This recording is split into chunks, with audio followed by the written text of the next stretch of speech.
What's up, guys? Welcome back to the channel. So I have to admit something.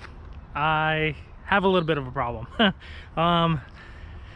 Somebody comes to me and says, hey, I got this car for sale, are you interested? As long as the price is right, I pretty much always say yes. It sometimes becomes a problem because I end up having 4 or 5 cars like I have right now, but sometimes it turns out to be good because I can fix the cars up that I'm, presented with and make some extra money on the side. So sometimes it turns out good. This time around, I have bought this Mercedes E320 station wagon. I have a thing for station wagons, so obviously I'm going to keep purchasing them.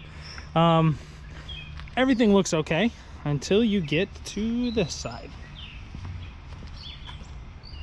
Then you start to see that the bumper's messed up, the fender and the door are both messed up. Now luckily the door still opens just fine.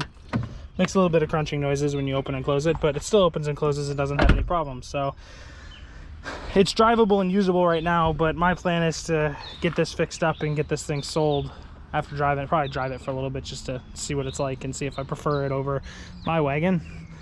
Doubt it, most likely, because I'm a BMW guy. So we're gonna get this fixed up. I'll probably end up finding a used fender and door and probably just get a new bumper and have it painted. But also, along with the body damage, is a little bit of suspension damage, because as you can see, this tire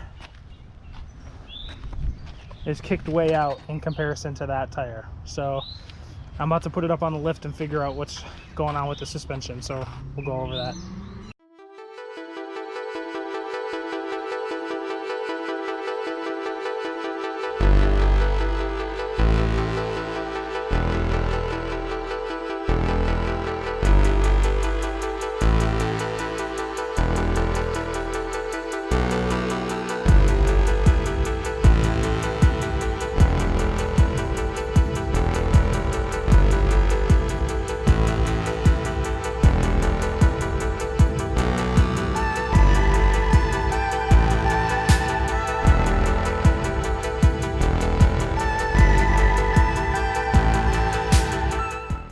So unfortunately, I got everything checked out.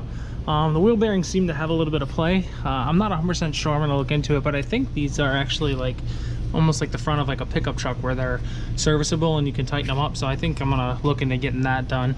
I can't really see anything messed up with anything here. I'm thinking what probably happened is this tie rod right here is probably stretched out or bent someplace, whether it be in or outer.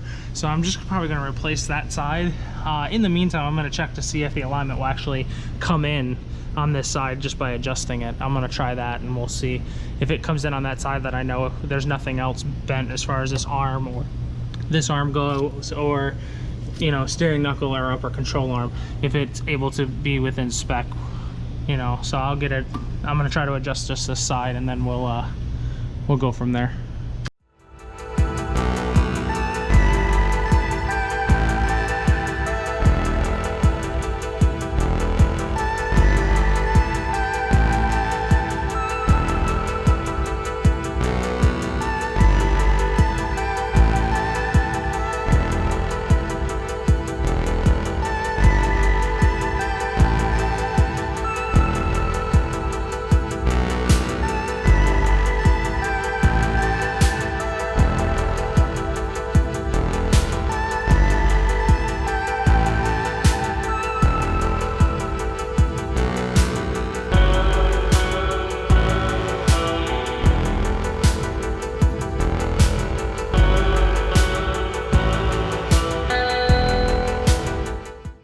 So as you can see, getting the alignment checked out on the wagon right now, it's not good. It's pretty bad, actually. It's probably one of the worst alignments I've seen. So I was underneath there trying to measure to try to figure out what's bent, because looking at things, it's really hard to tell. Measuring on the driver's side between the tire and the steering knuckle where it wraps around the tire, the distance is about, on the driver's side, is about 1.75 inches, and on the passenger side, which is within spec, it's closer to 2 inches. It's 2 7. It's a little more than 2 7/8 actually. So I'm thinking that the steering knuckle is bent somewhere between where the wheel mounts to it and where it wraps around the tire to go up to the upper control arm. So I'm going to get a price on a steering knuckle and see how much that costs, and I'm probably just going to do all the control arms, upper and lower, at this time as well, just to, you know, make sure that I'm covering all the bases and I don't put a steering knuckle on and rip everything apart and put it back together to find it still be out, you know, when I'm all done. So we're going to look into seeing how much the steering knuckle costs for this. We'll get it ordered, we'll get all the control arms replaced, and we'll go from there.